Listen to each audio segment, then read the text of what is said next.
Love China, hate China, or just curious about China? Doing business in China can be both challenging and rewarding. However, navigating politically sensitive conversations as Guanxi deepens can be complicated and fraught for most Americans. So understanding how to respond tactfully to these unavoidable tensions is vital for anyone doing business in China. Let's take the example of the US Congress's recent ban on TikTok. How do you bridge the gap between viewing this as a security measure and seeing it as an attack on a Chinese company's success? The challenge here is to shift the focus to shared goals like data security and innovation and be as vague as possible. If you are asked, "What do you think?"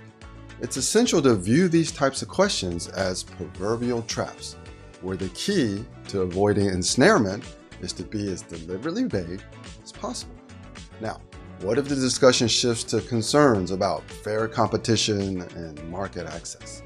Well, it's easy to get caught up in a debate about protectionism versus open markets, so if you must discuss it, try shifting conversations toward creating regulatory standards that benefit everyone.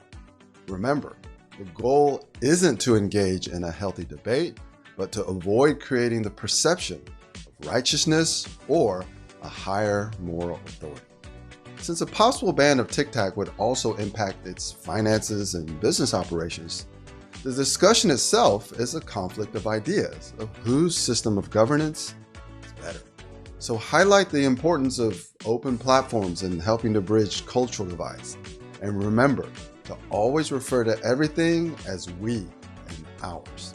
Lastly, anything related to national security and government authority is the delicate balance that cannot be reconciled through discussions. And the sensible approach is to start from their perspective and work positively to find common ground, instead of trying to reach compromise from your hardened position. Ask them for their opinion, and no matter what they say, respond with, "I haven't thought about it like that." 我没这样想过. Americans prefer to put all their cards on the table and let the chips fall where they may. But a better approach would be to hide your cards and keep them hidden from misinterpretation. Because if you ever feel you are winning a debate in China, you are likely setting yourself up for future losses inside the Chinese arena, especially if you're communicating in your primary language and not theirs. So, "I don't know" or "I haven't thought about it" are excellent responses to avoid risky discussion traps, because your Chinese counterpart has mastered the art of rhetorical conversations. This means they can respond without saying anything meaningful and talk nonsense deliberately to avoid accidentally causing a loss of face. In other words, 他们会说废话.